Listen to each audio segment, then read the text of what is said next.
नमः शिवाय। ओम नमो भगवते रुद्राय। दोस्तों, आज के इस वीडियो में हम सोम प्रदोष व्रत की कथा के बारे में श्रवण करेंगे। जो भी व्यक्ति प्रदोष का व्रत करता है उसके ऊपर महादेव की कृपा दृष्टि सदैव रहती है। हम सभी जानते हैं कालों के महाकाल महादेव ही हैं और महादेव के बिना इस संसार में कुछ भी नहीं है। कोई चीज़ अगर सत्य है तो वो सिर्फ और सिर्फ महादेव हैं। आज की इस कथा में हम प्रदोष की कथा के बारे में श्रवण करेंगे। जो भी व्यक्ति प्रदोष का व्रत करता है और उनकी कथा का श्रवण करता है उन्हें करोड़ों पुण्यों की प्राप्ति होती है। कथा को श्रवण करने से पहले दोस्तों, यदि आप इस चैनल पे पहली बार आए हों तो चैनल को लाइक, शेयर और सब्सक्राइब करना बिल्कुल ना भूलें। साथ में नोटिफिकेशन बेल को अवश्य ही प्रेस कर लें ताकि हमारे आने वाले हर लेटेस्ट वीडियो की जानकारी आप तक तत्काल ही पहुँच सके। दोस्तों, सोम प्रदोष व्रत का सभी प्रदोष व्रत में सबसे अधिक महत्व बताया जाता है। सावन में जब सोम प्रदोष व्रत लगता है तो इसका महत्व और अधिक बढ़ जाता है।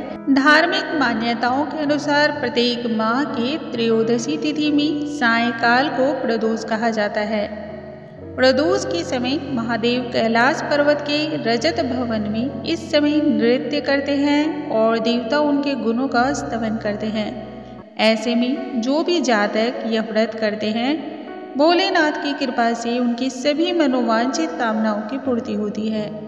सोमवार के दिन प्रदोष व्रत को करने से जो भक्त प्रदोष काल के समय भगवान शिव की पूजा करते हैं उनके सभी पाप भगवान शिव जी नष्ट करते हैं और शिव भक्ति को प्राप्त भक्त उत्तम स्थान और सुख को पाता है, जैसा कि सोम प्रदोष व्रत की कथा में भी वर्णन किया गया है।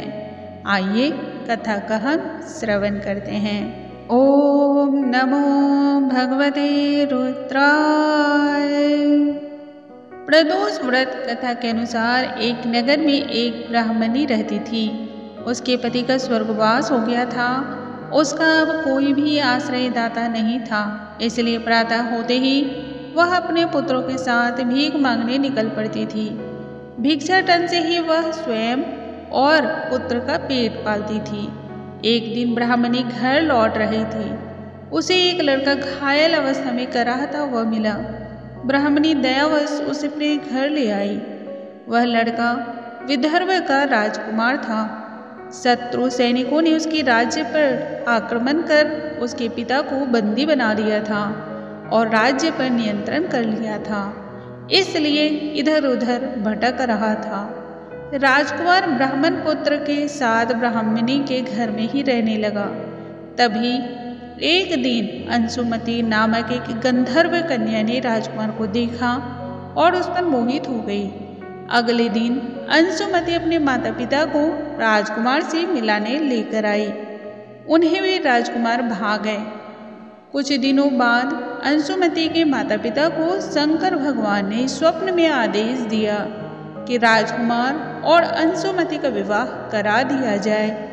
ठीक वैसा ही किया गया। ब्राह्मणी प्रदोष का व्रत रखती थी।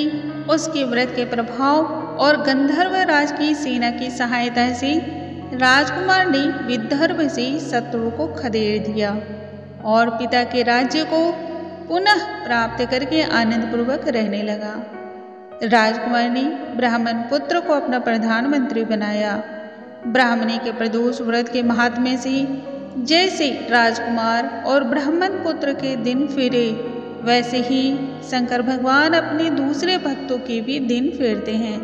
अतः सोम प्रदोष का व्रत करने वाले सभी भक्तों को ये कथा अवश्य ही पढ़नी या फिर सुननी चाहिए। सोम प्रदोष के दिन भोलेनाथ के अभिषेक, रुद्राभिषेक और श्रृंगार का विशेष महत्व है। इस दिन सच्चे मन से भोलेनाथ की पूजा करने से मनोवांछित फल की प्राप्ति होती है।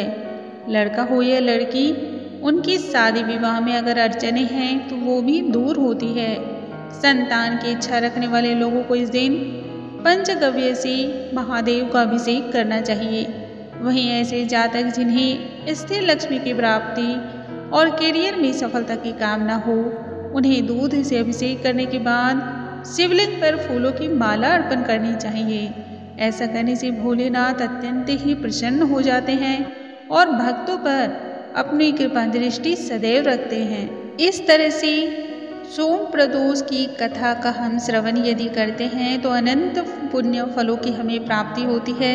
आप लगातार इस तरह के वीडियोस को देखने के लिए और ऐसे और भी अद्भुत चीज़ों के बारे में जानने और समझने के लिए हमारे चैनल पे बने रहें। अगले वीडियो में फिर से मिलूंगी, तब तक के लिए नमस्कार दोस्तों।